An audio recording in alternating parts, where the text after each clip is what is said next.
What did CM Punk say about Rhea Ripley and Liv Morgan? Well, in today's video, we are going to be breaking down his brutally honest comments, in which will surprise you because CM Punk obviously has been around this game for a while. He's seen the ebbs and flows of not only WWE, but its women's division, the good, the bad, the ugly. I'm talking about days where the Divas era was still in effect. I'm talking about the current era where I believe we are in the golden era of women's pro wrestling. Rhea Ripley, Liv Morgan is on the forefront of this movement.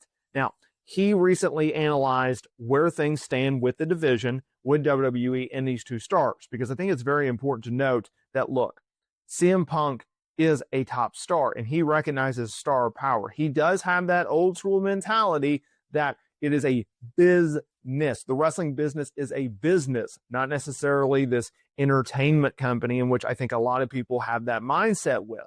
And I think they've taken it to a point where instead of it looking at the pro wrestling industry, they look at it as, well, what kind of move can I do to entertain the people and not necessarily tell the story without putting their bodies on the line by doing all these ridiculous moves. I think that's a huge part in the wrestling business. I think you need a better middle ground of, like, what do you do here? What do you do there? And where is it where you can tell a story rather than just do some crazy move and then we move on? CM Punk looks at that. And the reason I bring that up is if we're talking about Rhea Ripley and we're talking about Liv Morgan, I think it's very important to note, hey, Rhea Ripley is a mega star for this company. She really, really is. And Liv Morgan, who had a breakout 2024, had a bigger year, in my opinion, than Rhea Ripley. And she had a breakout year in 2024 because of Rhea Ripley. But keep in mind that if it was not for Rhea Ripley and if it was not for Becky Lynch, Liv Morgan would not have the year in which she had, and she would not be the star that we all know her to be. What do I mean by that? Okay, so think about it like this. So Liv come back in January of 2024. She returns at the Royal Rumble. She comes back from an injury. It was a reported injury. They did an angle on television and said, hey, Rhea Ripley injured Liv Morgan. And that was not the case. Instead, you had Liv getting actually injured. So she comes back, she kicks off the revenge tour, she goes after Rhea Ripley. Well, if it wasn't for her injuring Rhea Ripley and Ripley having to vacate the championship, then guess what? Liv would not have been champion. Okay? So that is the backstory on that. So they're really tied to the hip, and that's what I'm getting at. Now, CM Punk did a recent interview and he praised Rhea, he praised Liv, and this is what he had to say. So he spoke with Tudum, okay? Tudum. It's a Netflix website type affiliate, okay? They do a bunch of Netflix stuff. WWE obviously has a network internationally on Netflix. They have Monday Night Raw on Netflix. That's why they're doing the interview, okay?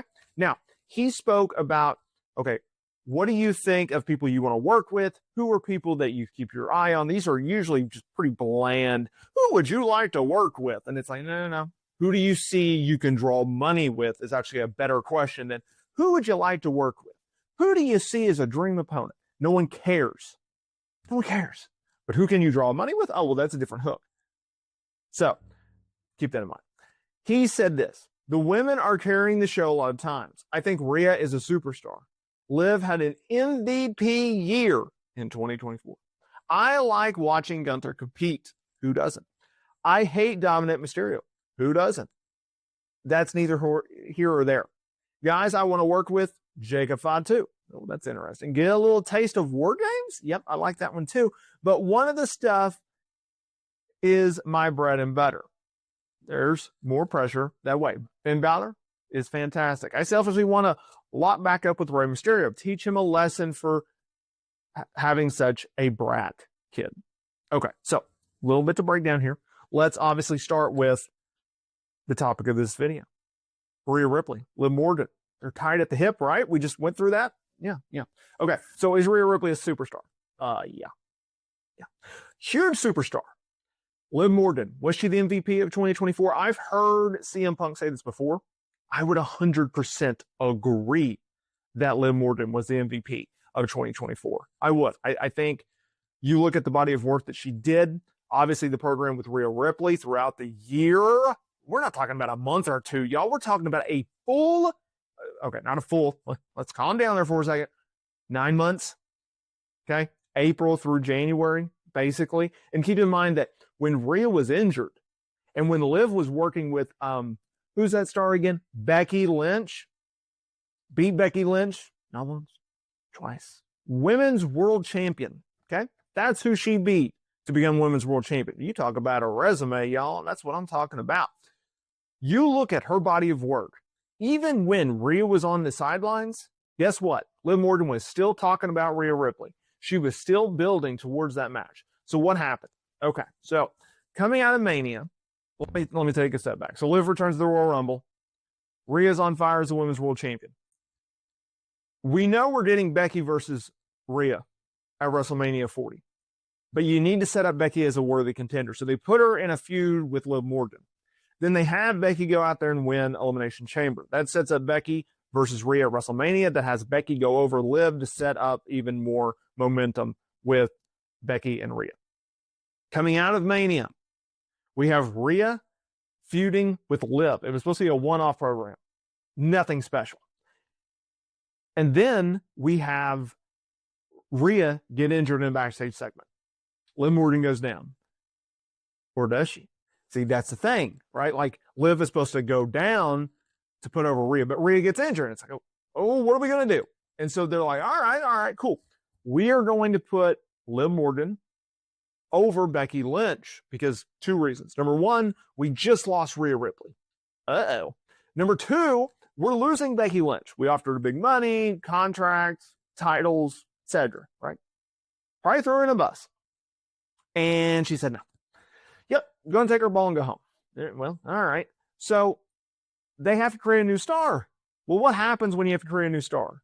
You have to use established main event talent to put over younger or less prominent, less star power type talent. That's what they did here. So you have Liv go over Becky. You beat her in Saudi Arabia for the women's world title. You have her beat her again in a steel cage match on Monday Night Raw. And then you move on and you go with it. And you see where that has gotten them. You've seen, all right, Liv, she takes the women's world title from Rhea. She beats Becky Lynch. She takes Dominic Mysterio. She joins Judgment Day. She does all of these situations in which has elevated her as a bigger star. And that's what they did. And then you have her feud with Rhea throughout the year. And then, oh, by the way, when she loses the women's world title, she pivots to a tag team with Raquel Rodriguez. And she wins the women's tag team titles. I don't know how much better you can get than that. In my opinion, that's pretty good. That's not a bad spot to be in. So, masterful job by WWE. Masterful job by Liv Morgan, Rhea Ripley, everyone involved. So, let me know down in the comments there below, what do you guys think? Let me know about this setup. Like it, don't like it. What we doing? Anyways, I will catch you.